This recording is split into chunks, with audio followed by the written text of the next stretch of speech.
Hello everyone, আসসালামু আলাইকুম। আমি প্রবাসী ব্লগ নিয়ে আবার চলে আসছি আপনার সাথে। আমি মোহাম্মদ আসিম। তো আজকে যে বন্যার পরিস্থিতির মধ্যে আপনারা দেখেছেন, অনেক কিছুই দেখেছেন, কারো ঘর কারো বাড়ি ধসে গেছে। তো তেমনই কিছু ভিডিও আপনাদেরকে দেখাবো যে মানুষ বাচ্চাকে বাঁচানোর জন্য নিজের প্রাণ দিয়ে নিজের বাচ্চাকে বাঁচিয়েছে, এরকম কিছু আপনাদেরকে দেখাবো। সেইগুলো আপনারা দেখলে আপনাদের ভিতর থেকে অটোমেটিকলি পানি চলে আসবে। তো চলুন আপনাদেরকে দেখাই।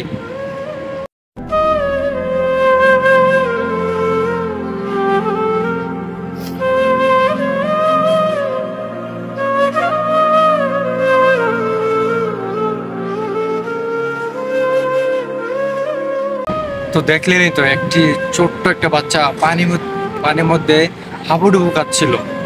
সে জানে না তার পরিবার কোথায়, সে জানে না তার কি হবে। এই হচ্ছে আমাদের পরিস্থিতি। চলুন আরেকটা ভিডিও দেখে আপনাদেরকে, সেটা দেখলে আপনারা বুঝতে পারবেন এটা হচ্ছে আমাদের দেশের পরিস্থিতি বন্যার। আর এইসব দেখলে আমাদের গায়ের প্রশংসা শিউরে ওঠে।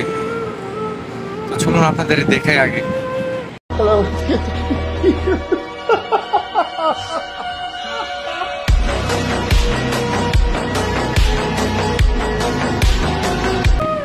তো দেখলেনই তো, ছোট্ট একটা বাচ্চা একটা পাতিলের মধ্যে তাকে রাখা হয়েছে।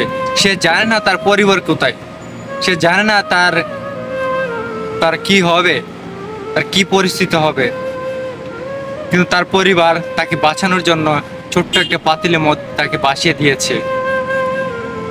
হে আল্লাহ, আমাদের ভাই বোনদেরকে, ছোট ছোট বাচ্চা যারা আছে ওদেরকে হেফাজত করো, ওদেরকে নসিহত করো, ওরা যেন ঠিক সুস্থভাবে ফিরে আসে। যেমন আরেকটি ভিডিও আপনাদেরকে দেখাই, সেটা দেখলে আপনারা বুঝতে পারবেন যে তার পরিবার কি হলো, তার মা বাবা কি হলো। আমার বলতে ইচ্ছে করছে, আমার ভিতর থেকে এমনিতে পানি চলে আসছে যে এইসব দেখে আমার নিজেকে আমি সামলাতে পারতেছি না। তো আপনারা দেখলে আপনার ভিতরটা কতটুকু ফেটে যাবে। তারপর আপনাদেরকে দেখাই সেই ভিডিওগুলো, আপনারা দেখুন। আর স্ক্রিনে যে ছবিটা দেখতে পারতেছেন না, এই পাতিলের মধ্যে একটা কাগজে ঠিকানা লেখা ছিল।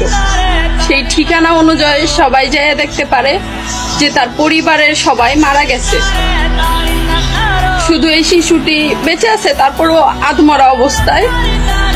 আর এই পাতিলের পাশে একটা ব্যাগ আছে, যে ব্যাগের মধ্যে দুধ সহ বাচ্চাটার যাবতীয় যা যা প্রয়োজন সবকিছুই রাখা আছে। তো দেখলেনই তো, একটি বাচ্চা বড় একটা পাতিলের মধ্যে ভাসিয়ে দিয়েছে বন্যার পানিতে।